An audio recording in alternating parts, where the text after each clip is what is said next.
Hello, good morning students. Please subscribe the channel, drop a like, share and comment. Today's transcription number 425 of Sir Kailash Chandra's volume number 20 on the speed of 100 words per minute. Start. Now, I would refer to some of our economic and other problems indicated or not referred to in the address of the President. It is true that the per acre yield of wheat, paddy, and other food articles has increased. It is also accepted that industrial production has increased. It is also admitted that the national wealth has also increased, but the question that has always disturbed the mind of this House and the other House has been how this national wealth has been distributed. I do not subscribe to the position that during this period of progress and development, the rich are getting richer and the poor poorer. But I do feel that the distribution of the wealth has not been equitable, and on the demand of Parliament, a committee was established to go into the matter and report. We have been long awaiting this report.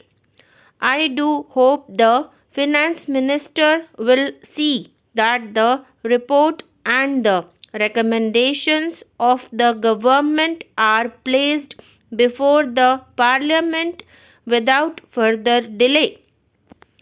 In this connection, I might express our satisfaction regarding the policy adopted by the Finance Minister about the declaration of the stocks of non-ornamental gold and the issue of gold bonds so that we may stop the prevalent smuggling and reduce the invisible and continuing waste of our foreign exchange. I feel this policy has had good effect inside and outside the country, and it has also helped to weaken the deep rooted social habits of gold hoarding, which in the present context is neither in the interest of the hoarder nor the public at large.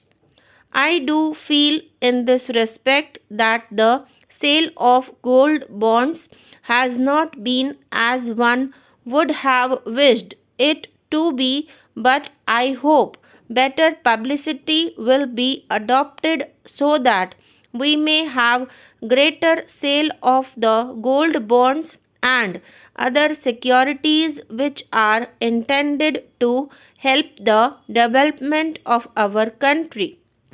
I would refer in the same connection to the question of trade.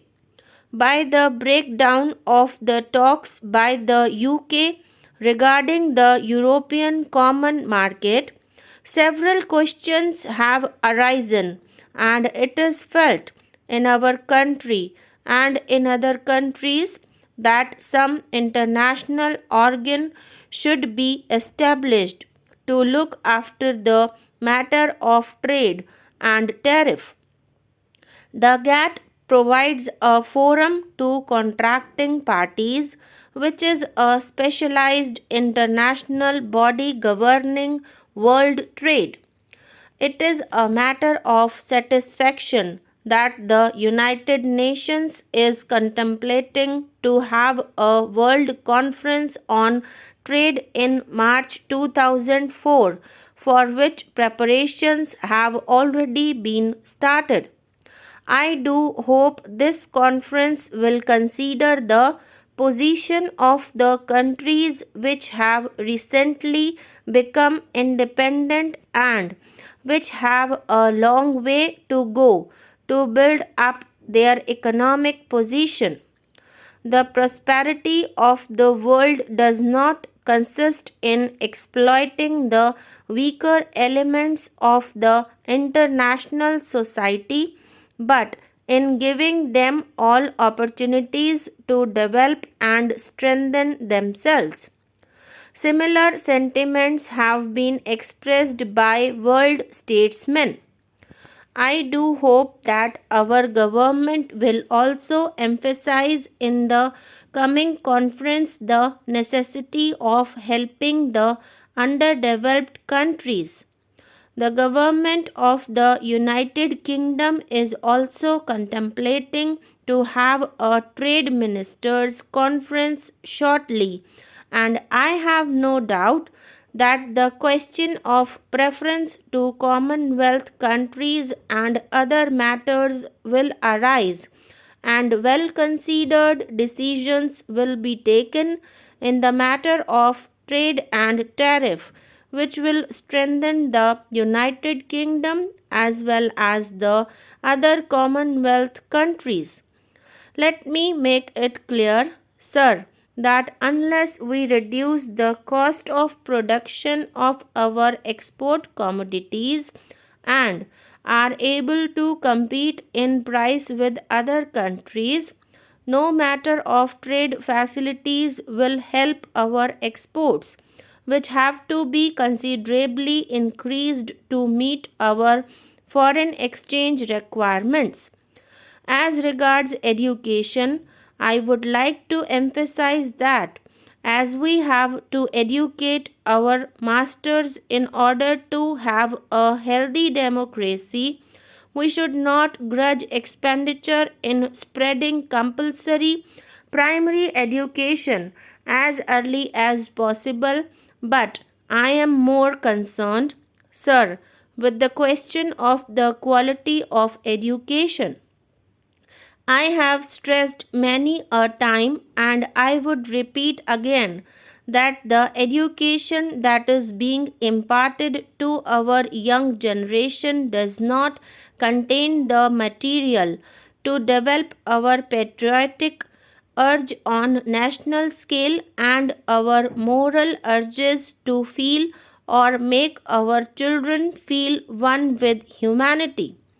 The education ministry will have to take into consideration the question of prescribing certain standard textbooks so that the education that the younger generation will receive will be different from that which has been given so far with communal and sectarian bias.